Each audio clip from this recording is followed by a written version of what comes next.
પહેરવાન જેવા રહેતા હતા, જીમ કરે તો શરીર ના વધતું હોય. આ બધું કારણ કઈક મનતા રાખે છે એટલે કહું મારી હું બહુ પાત્રો છું, મારી થોડું ભારી વધી જાય, અમુક બહુ જાડા હોય મારી થોડું ઓછું થઈ જાય, અમુક ના બહાર કરતા મારી થોડા બહાર આવી જાય તો મારો બહાર કરતા હોય, અમુક કારા હોય તો મારી થોડો ઘરો થઈ જાય તો સારું.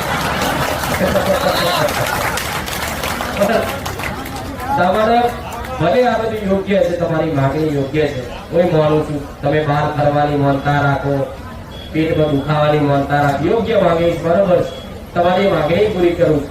પણ કહેવાની વાત એ છે કે આની અંદર ક્યાંક ને ક્યાંક વાતે કોઈ ગુના તમારા આડા થતા હોય, એના કારણે તમારા શરીરનો વાતાવરણ, મારા દીકરા તમે જુઓ ને તો સાક્ષાત આમ તેજ સ્વરૂપ દેખાય લાગે ને તમને? એવું કેમ લાગે? એનું મન 24 કલાક મારા પરેલું લે છે. મારા દીકરાનું પહેલા આજથી 4 વર્ષ પહેલા મારું જોવો ને તો અલગ હતો, અને અત્યારે આખી જેને જોયું ને હું બતાવીશ કોકદાર તો અહીંયા જ બતાવીશ, ચિંતા ના કરે.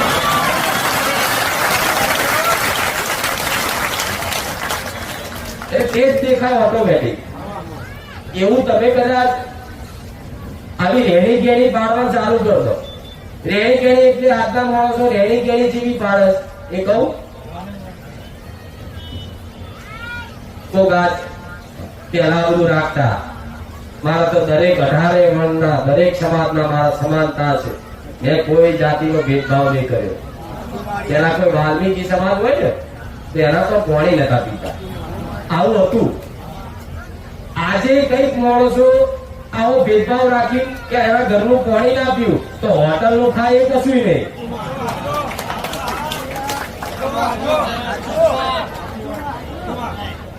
ઘરની ભાઈ હોય એના હાથનું ખાવું ને એવા દાડા હોય, 5-7 દાડા કદાચ ધર્મમાં કોઈ દીકરી હોય તો એના હાથના રોટલા ના કરતો હોટલમાં ખાય એ ચાલે.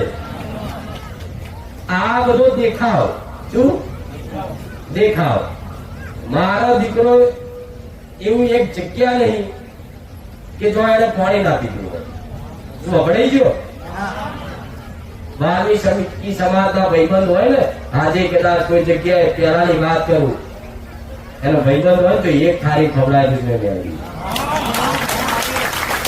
આ માનવતાનો ધર્મ છે. શું ભગવાને અલગ અલગ થોડી બનાવ્યા છે? પણ એટલે નતા ખાતા, એટલે નતા પીતા કે એમના સમાજમાં કદાચ પહેલા ખાતા પીતા વધારા તો બધા સમાજ ખાય છે. ઉપરથી અત્યારે એ સુધરી